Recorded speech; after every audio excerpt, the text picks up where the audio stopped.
Dans cette deuxième vidéo sur les unités monitorées, on va voir d'un petit peu plus près comment fabriquer ses propres formules et créer de nouveaux capteurs. Donc ici on a créé un nouveau groupe qui s'appelle suivi humidité, dans lequel on a placé deux appareils qui affichent température, humidité, température de point de rosée, et pour celui-là également la température de la carte électronique. Donc je vais aller dans une unité monitorée et je vais créer une nouvelle unité monitorée que j'appelle par exemple suivi humidité.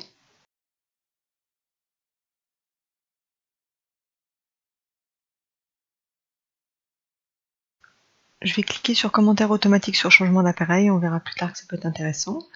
Je sauvegarde et je vais sur la partie capteur. Donc pour commencer, je vais rajouter simplement des capteurs d'appareil.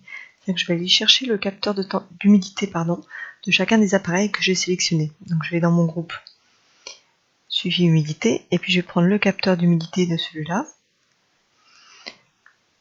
Donc je vais l'appeler H1 par exemple. Je vais l'appeler humidité 1. Je clique sur afficher l'étiquette pour que ce nom réapparaisse et capteur de référence pour pouvoir le réutiliser ensuite, ce capteur, ce H1, dans d'autres formules. Je ne change rien du reste, je peux même enlever les seuils, on va dire. Pour le moment, on ne va pas suivre les seuils de ces appareils-là. Donc là, j'ai créé humidité 1, je vais créer de la même manière H2, que je vais chercher ici, sur le deuxième appareil.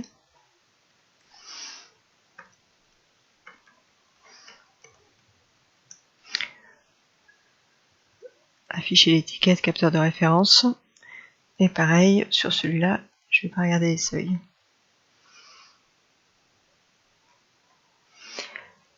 Je vais changer simplement l'ordre des deux appareils en utilisant la flèche. Humidité 1 suivi de humidité 2. Je re-sauvegarde. Ensuite, je vais dans unité monitorée, je vais sélectionner celui que je viens de créer, qui est ici suivi humidité, le numéro 9. Et je vais le mettre dans le groupe suivi humidité du dashboard. Et quand je retourne sur le tableau de bord, j'ai ici l'unité monitorée qu'on vient de créer. Donc je vais la mettre un petit peu à part. Voilà, donc sur la gauche, j'ai mes deux appareils. Et ici, on voit le 57,37% d'humidité qui vient de ce capteur-là. Et le 67,15% qui vient de celui-là. Maintenant, je peux retourner dans mon unité monitorée. Et c'est là où je vais commencer à créer des capteurs qu'on appelle capteurs virtuels. Donc je vais dans capteur, je vais créer un petit plus. Et puis je vais l'appeler celui-là AVG. Et celui-là, ça va être moyenne humidité.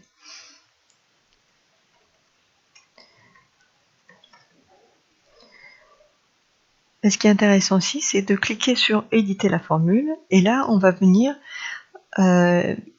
créer un capteur supplémentaire sur la base des deux capteurs que nous avons créés ici. Donc par exemple la moyenne, AVG comme average, et je sélectionne entre parenthèses mon capteur H1, H2, je ferme la parenthèse, je clique sur valider et je sauvegarde.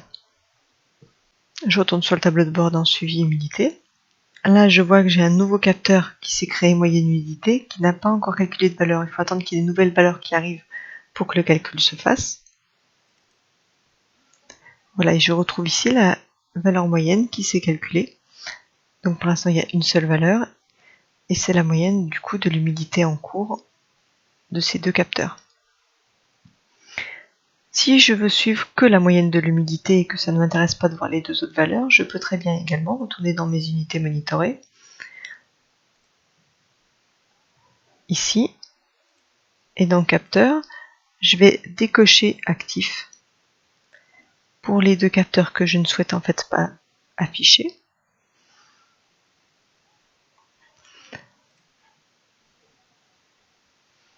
Voilà, et du coup je n'affiche que la moyenne. Donc dans les autres calculs que je peux faire, il y a une liste assez importante en fait de possibilités qu'on vous fournit en fait sur un manuel. On peut faire un système où on récupère les dernières valeurs sur une certaine plage, les moyennes, récupérer le minimum, le maximum, écart type, etc. Donc ce guide-là, on vous le fournit. On va faire un exemple supplémentaire avec le max de H1. Donc je vais dans le paramétrage de mon unité monitorée et je vais ajouter un nouveau capteur. Je vais l'appeler max. Ce nouveau capteur c'est max de humidité 1. L'unité c'est toujours du pourcentage. Je marque d'afficher l'étiquette, puis j'édite la formule. Donc ici ce que j'indique c'est que je veux récupérer les 24 dernières heures de mesure de ce LJR 24BD, donc désigné par son numéro de série, et Humidity c'est le nom du capteur, et je vais afficher le max de cette plage de mesure.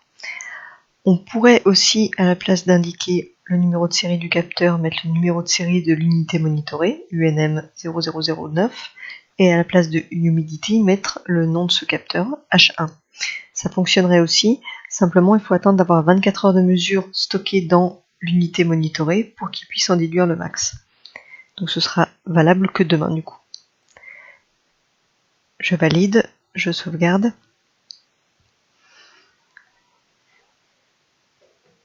Je reviens donc à mon unité monitorée. Et j'ai le max ici qui s'affiche et qui est en cours de calcul. Voilà, et j'ai le max de H1 qui apparaît. De la même manière, on peut aussi utiliser les unités monitorées pour insérer une calibration du capteur. Donc imaginons sur le capteur, ce capteur-là d'humidité, qu'on l'ait passé en calibration, qu'on a une calibration à rentrer.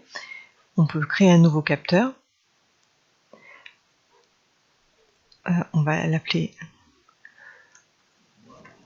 H10. C'est le capteur H2 calibré.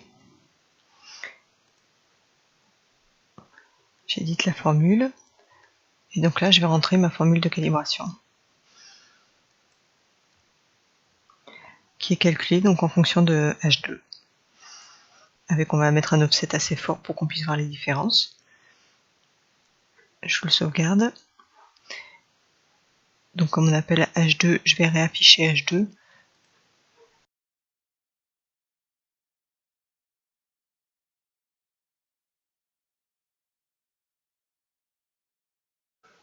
Voilà, donc j'ai le capteur H2 calibré qui est apparu et qui est donc calculé en fonction de l'humidité 2 avec la calibration qui est appliquée. Voilà pour l'aspect des créations des unités monitorées et surtout on a vu comment créer du coup des capteurs qu'on appelle des capteurs virtuels sur la base de capteurs existants d'autres enregistreurs. Merci.